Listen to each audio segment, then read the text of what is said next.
Hey, since we are done reading the Land of Stories, the Enchantress returns. Now it's time to give the little summary and review if you missed any and want to know what I think of the book personally.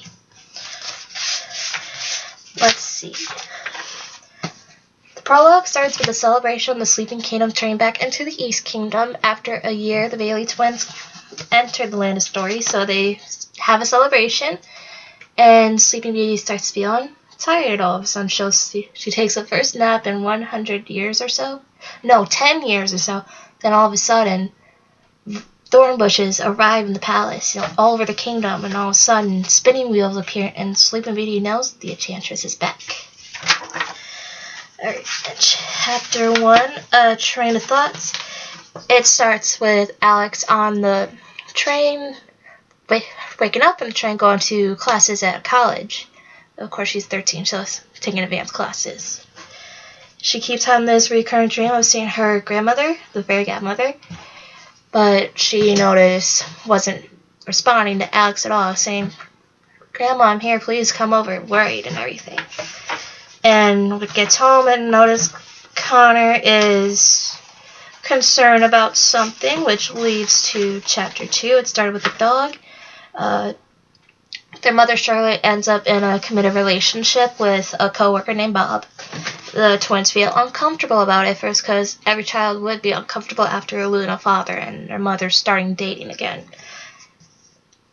And later on they start to realize it. They get a little discouraged but get a little more comfortable after finding out from their mother how she feels about it. Chapter 3, Lunch in the Library, is Alex in the library just having lunch with all the books in the library, all the fairy tale books specifically, so she can look through pictures of the fairy godmother. Each have different variations from the variations of books over and over. So a different book has a different look for the fairy godmother and different cultures, aspects of it all. In the very end, well, she usually hugs the books to feel embrace from the grandmother. And Connor notices and feels worried as well. And at the end of the chapter, the actual picture of the fairy godmother appears and notices that she's okay. Chapter 4, the principal's office. Connor gets called down to the office, who is actually the same teacher in the book. What was her name? Mrs. Peters, that's it. Notice how Connor's been doing so well lately in school compared to last year, the big change and everything. Mainly on his writings. And later on, after they left, they noticed Dr. Bob asking the twins permission to marry their mother, and of course they negotiate a few things like why and everything, what do they have for it. And later on they do approve, and goes to Chapter 5 called The Proposal, having a beautiful dinner for the mother, Charlotte, and has a beautiful engagement ring. It's a different type of ring. It's a blue stone and a pink stone to show the love for the twins as well. But time went on. Bob and the twins get nervous and notice that Charlotte hasn't come home, probably missing from work. And all of a sudden, fairy godmother comes in. And so does Xanthiel's one of the fairies of the fairy council, and tell them that she's been kidnapped by the Enchantress. And the twins have to stay at the house from now on for their safety. Which leads to Chapter 6, positioning of the gnomes for all the fairy tale creatures to come in to protect the twins. And with the dog, actually, Buster. Buster isn't really Buster. Buster is Sir Lambton, trying to protect the twins. And mainly it just feels like captivity and everything.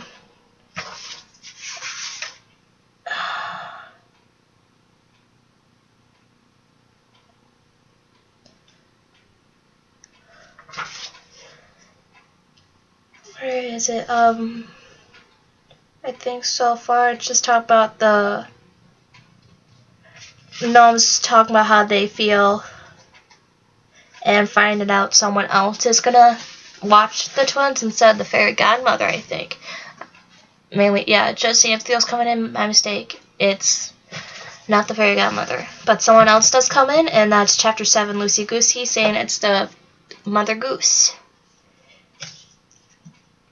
And she is a interesting character, I would say, in this book. Kind of like a little alcoholic, I would think.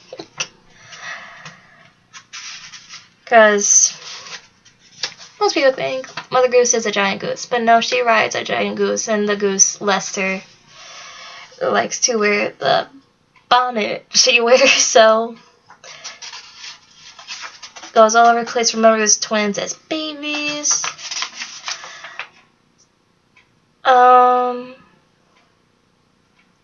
How she started spreading the stories as well, like the fairy godmother has. So much in here.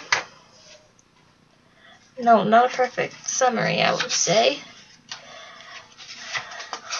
But later on, as time went on, she gets more relaxed and has a little too much to drink.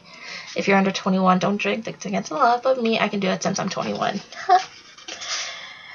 So Alex decides to beat a little champagne for the Mother Goose to want to know how to get to the Land of Stories to find Fairy Godmother, and goes to the cottage that the Fairy Godmother used to go to in the other world, aka our world. She rides her bike there, loses a tire for a chapter at the cottage. Gets to the cottage and notice there's a gap in between, and she almost lost her life when all of a sudden Cotton comes in, riding Lester. And they get into the cottage, they see a painting that looks like the Land of Stories, and they somehow got it, but they end up sinking the cottage in the lake, I think near the Dwarf Forest, I believe, which is at Chapter 9, Gathering in the Woods. They notice they're the Dwarf Forest, gets a little dark, they notice some woodland creatures in hoods, so they have to hide, and they notice one with a figure that almost looks familiar to him. Notice it was Froggy, Prince Charlie, I would say as well. So he can reach their trust and try to figure out how the woodland creatures are going to handle the situation at hand that the twins don't know yet.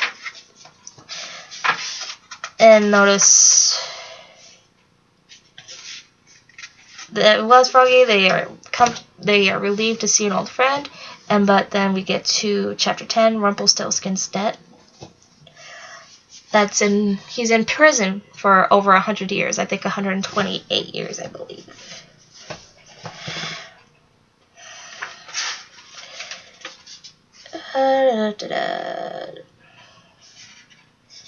Where are you?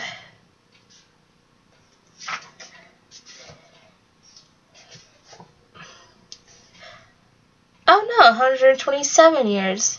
I was close though. But overall, he felt guilty for what he did to Sleeping Beauty, so he turned himself in, and he ends up taking care of a little flower that ended up in his cell. That was pretty much his only friend. Then all of a sudden, chaos breaks loose in prison, and notice it was Mia, the Enchantress, coming in for Rumpelstiltskin. He didn't want to leave since he did his time already. He doesn't want to do it again to take another baby. But he ends up leaving, and the Enchantress, as Mia notices about the flower. So she kills the flower, unfortunately. Let's see. Chapter 11, the Queen and the Frog.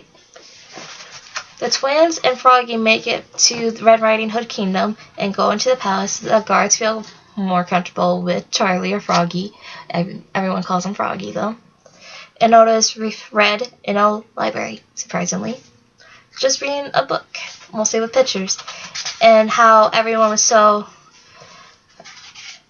comfortable with everything. that he lives in the castle now.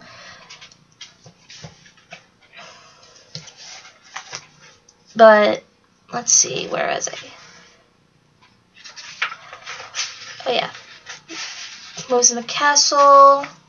Cause Red doesn't want to deal with Jack and Goldilocks anymore. Deal with the pain.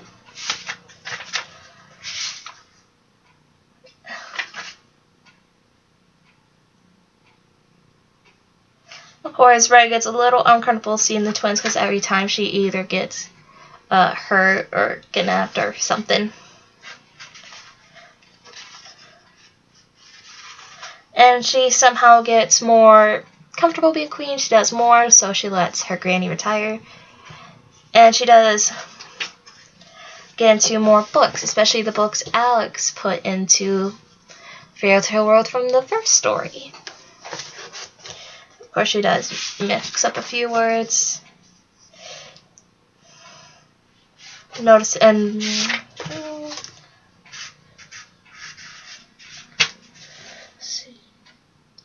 looks like Red Riding Hood gets a letter to see Cinderella and everyone else.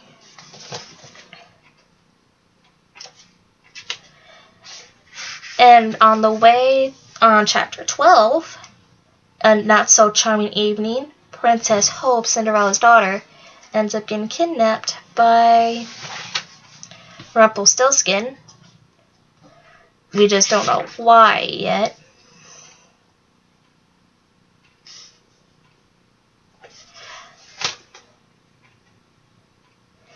But also during the time, the twins come up with an idea to hear what is important, so they get Red into a really fancy dress for the twins to fit underneath the skirt so they can hear what's going on.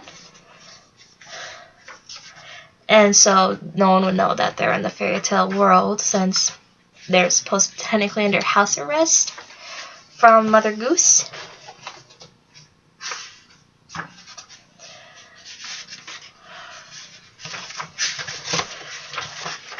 And they hear what's happened about the Enchantress taking over. Fairy Godmother arrives, telling them everything will be alright. That Ismia has arrived and tell them to let them have their thrones be taken away for her. They deny it, and then all of a sudden they take the Fairy Godmother's soul and puts in a little jar, which leads to chapter 13, Jar of Souls. Mainly seeing the Enchantress in her hiding spot with Hagatha's old hut where she's dead. Notice Charlotte is in a giant bird cage trying to calm Princess Hope, who is crying a lot. And notice there's also 5 other jars. A chef, a musician, a knight, a king, and figure out. I think it's a technician type who does metalwork. How the Enchantress fell in love as a girl because she was actually from the other world as a little girl and supposed to be part of the fairy council, but was denied and everything. So she felt heartbroken. Felt like this is the best way to take her broken heart, use it as revenge to get the souls.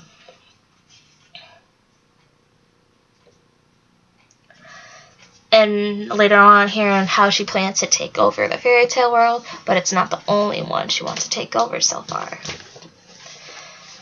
And then chapter 14, the Wand of Wonderment, the twins try to figure out what's going on, what they're going to do. And all of a sudden, they notice the wall in the Red Riding Hood Kingdom went missing. And everything was just gone. All of a sudden, all hope is lost in the fairy tale, in the Red Riding Hood Kingdom. And all of a sudden, they see Jack and Goldilocks in the castle by surprise, only having no idea how they got in, only because it was easy, because that brick wall was gone. And trying to figure out how to stop the Enchantress, they look through the books and Connor noticed the Wand of Wonderment, which is the most powerful wand anyone could ever imagine. and try to be all motivational. We can do this. And the wand consists of 7 of the most meaningful things to the 7 most hated people. You try to figure that out. I'll tell you more as I go on, but let's keep going with it. So, in order to find everything they need, though, they had to build a ship, a giant ship.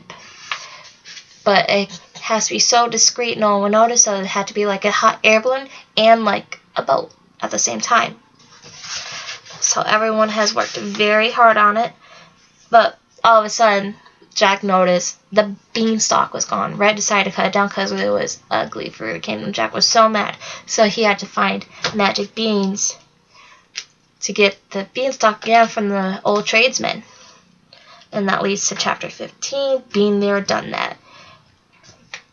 So Jack and the twins come off and look for the beans and see the tradesmen, and the tradesmen recognize the twins for helping them out for the troll and goblin territory and helped them, and in return they gave the twins and Jack the magic beans to call Jack his favorite customer and also like a child he always wanted.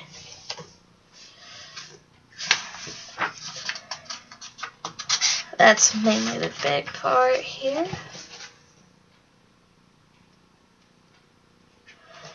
Chapter 16, Fly the Granny. That means the granny has been completed after a couple days of work with all Red's clothes for the sails, all Red's baskets for the boat. Everyone does know Red has a lot, so they thought it was perfect. Also for the hot air balloon, of course. So they set a sail and get ready for the first item. And that will be the Snow Queen's Ice Scepter for Chapter 17, the Snow Queen. It shows it is way up in the Northern Kingdom. Way up. It's too cold, of course. And notice the Snow Queen is blind, almost just like in the cover right here. And the polar bears are actually thinking that, trying to fool the Ice Queen, that she is still ruling with her iron fist. But, well, of course, with her being blind, she doesn't really notice that the bears have been pulling off this elaborate act. They got the scepter with the help of Jack and Goldilocks, who was actually afraid of the polar bears because of what happened while she was a little girl. We all know the story of that. But at the end, the Ice Queen, she ended up dead, but before she did, she looked into Alice's eyes, saying, out of the 4 travelers, only one will not make it. We don't know how, we don't know who, but that is the prophecy that was given. And when they make it back to the granny, Red gets a little surprised. She finds a puppy. But Goldilocks knows it's not a puppy, it's a wolf cub, so bad news right there. And at chapter 18, the wicked stepmother, the next hated person, Red is also playing with the puppy named Claudius from Hamlet. But Goldilocks gets so annoyed, she tells her that the puppy is a wolf cub because she's actually wearing a fur coat from the rug from the big bad wolf. The cub thinks it's Red is his mother. Of course, Red gets scared and denies the cub at first. But later on, she can raise the cub and make it a good wolf. But later on, they go to the Charming Kingdom. They go to the stepmother's house, Cinderella's old place. And notice the most prized possession is her wedding ring from Cinderella's father, who passed away, of course. And the reason why stepmother did what she did to Cinderella, because she noticed that Cinderella looks just like her deceased husband. She doesn't want to deal with the pain and everything. So she, of course, willingly gives them the ring to help end the chaos of the kingdom. Before that was Red wanting to them need a place for a country house. And of course the daughter saying that what else? Oh yeah. Saying she never cut off her daughter's toes or but like in the actual stories, not the Disney stories, the real Grimm Brothers stories.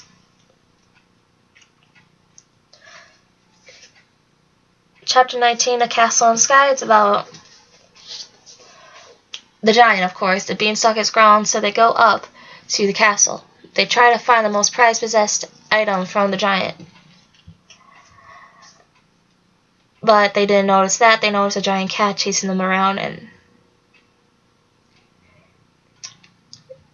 they try to get down. The cat climbs down, but notice doesn't want to, so they tell Red to chop it down with Jack's axe. She tries, but it doesn't work, so Connor says, pretend it's Goldilocks, let out her anger, and it actually works.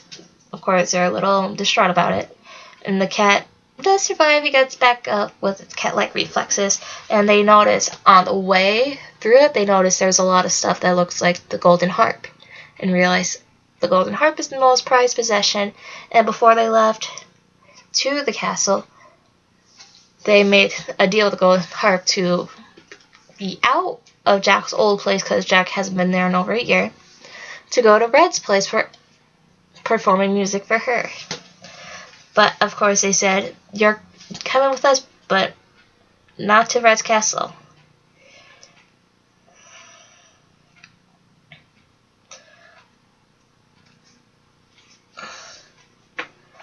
But they don't really want to lose Harper the harp yet, so she just stays on the granny as is.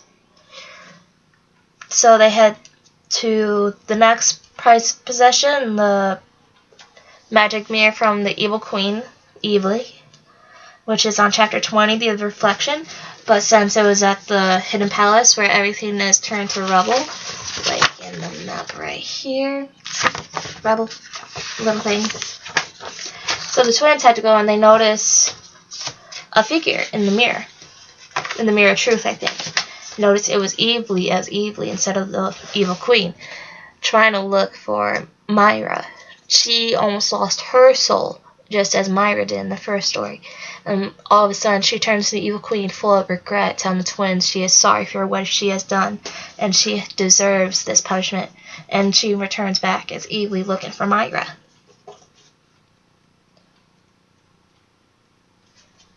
And chapter 21, the Sea Witch, her most prized possession is her jewelry. And, of course, she's all about making deals, so the twins have to go to the bottom of the ocean to go to the sea cave of the Sea Witch. And, of course, with the help of the Sea Foam Princess, Little Mermaid, they are able to with Giant Sea Turtle. And, of course, they would have to make a trade with Red for royalty, for her most prized possessions. But, of course, with Red being weak, they traded Red as Goldilocks, and Goldilocks is Red, so that works. But the Sea Witch find out.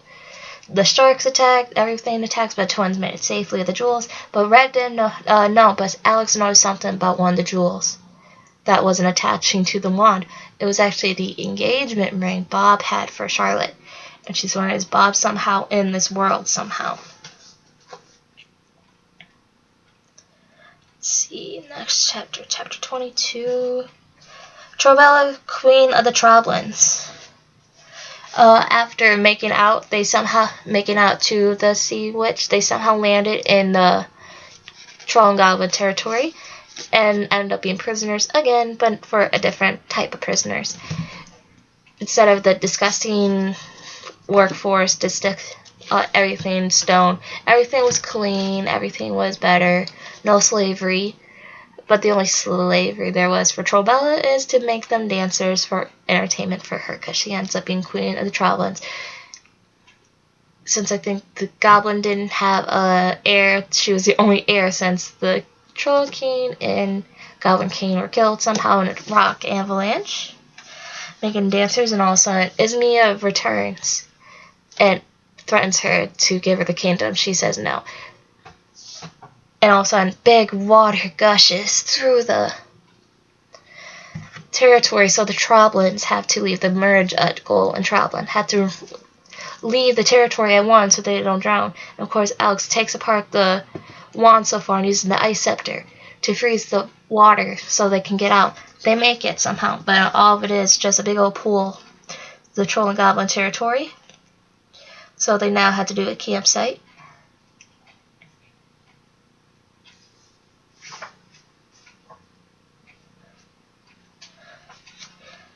Oh yeah, one thing I also forgot.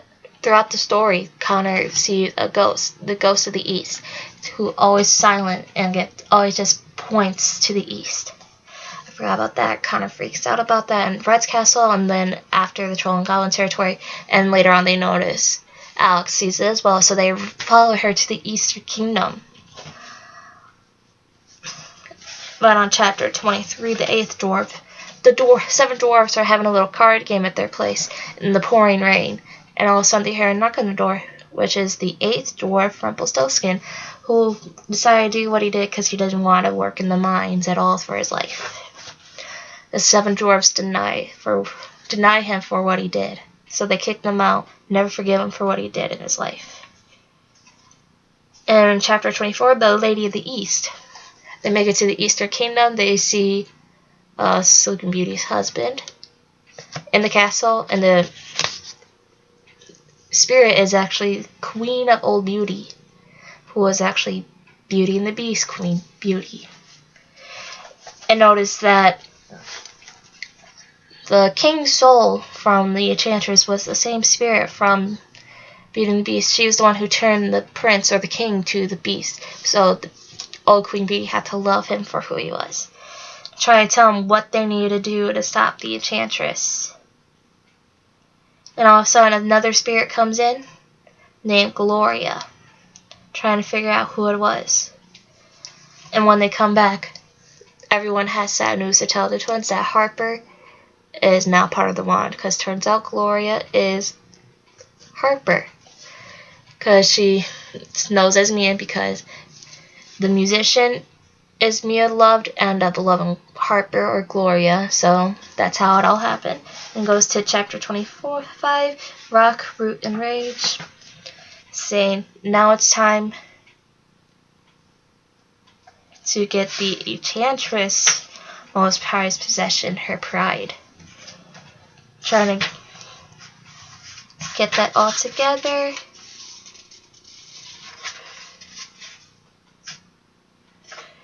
And that's also a part of chapter 26.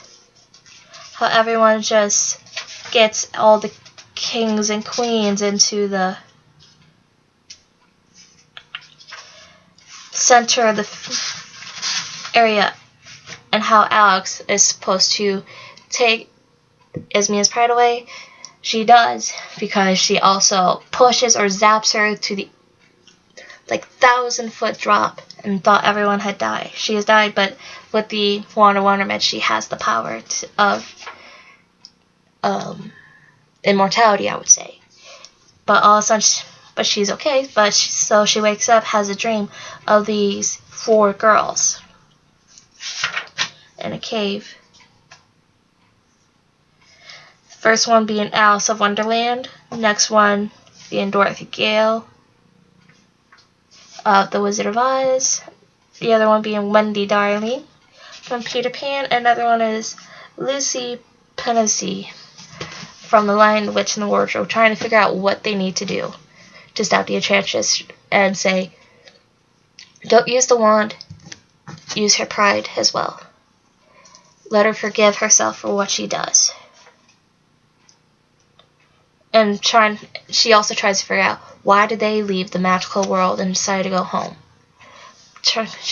Alex is so confused on what she is, who she is, what she needs to do. And then at chapter 28, the greatest magic of all is actually not from the wand.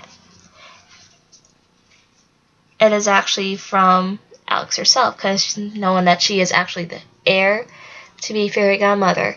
And that's when Esmea finds out that Charlotte is not the heir, and Alex is, because that's why she kidnapped Charlotte in the first place, because she thought it was Alex. Because she needed a part of the future. You need the past, the present, and the future. The past was the Jar of Souls. The present is the kingdoms. The future is Alex, to get to the portal of the real world, the other world, to take over. all it does, though, for Alex saying, I am sorry for what everyone has done to you, and I forgive you for what you've done. And all of a sudden, the Enchantress loses her power. And somehow, she gets a one-on-one of it. She gets her power back. She tries to kill Alex again, but Rumpelstiltskin gets in the way, sacrifices his life for her. One of his brothers be proud of him for one thing.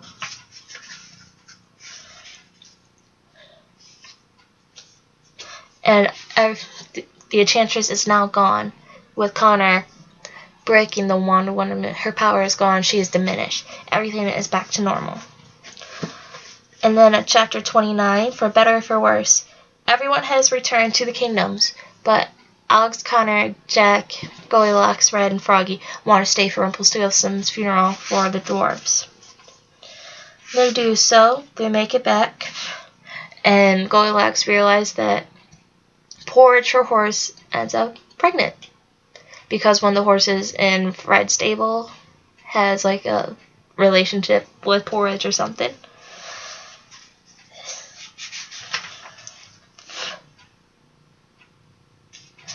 And after that, Bob decides to propose to Charlotte right there. And later on, Cinderella insists they have a wedding here to thank Charlotte for taking care of Hope while they were in captivity. So they have the wedding. Red decides to get rid of all the Warrens for Jack and Goldilocks, but they hated that idea. They want to be on the run together for the rest of their lives. So Goldilocks steals Red necklace, Jack goes on the run, they go back on the run again.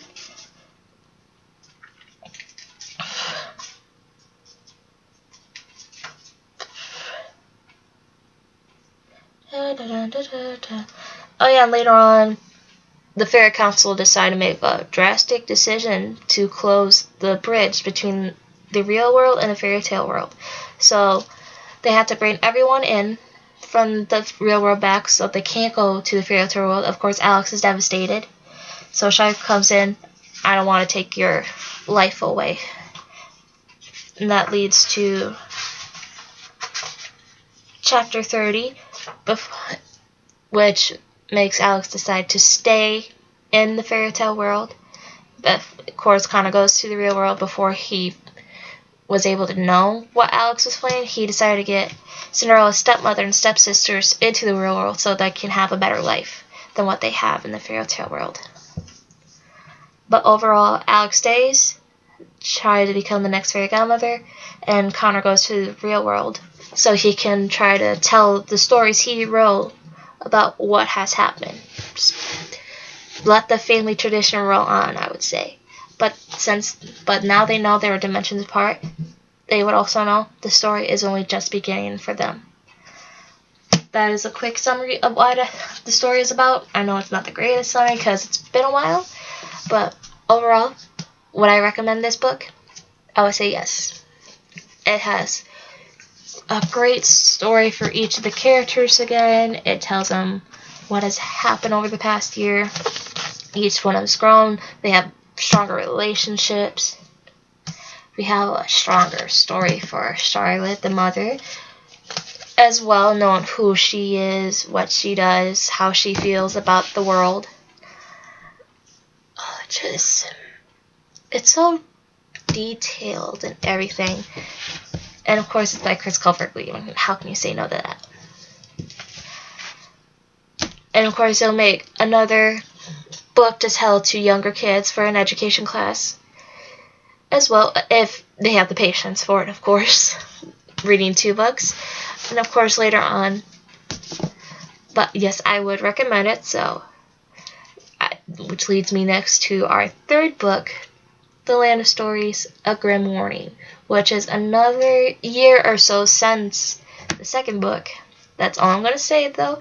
But that is it for my summary and my review of what I think. I think you all should get this book. Enjoy it while you can. And read it multiple times, because this is probably like the 3rd time I've read this book. And I still love it to this day. But overall, I hope you enjoyed the review. I hope you enjoy the summary. And I hope you enjoy more of the reading. Don't forget to subscribe if you want to hear more books and The Land of Stories, A Grim Warning when it comes. But overall, I hope you have a wonderful day. And I hope you enjoy life itself. Bye!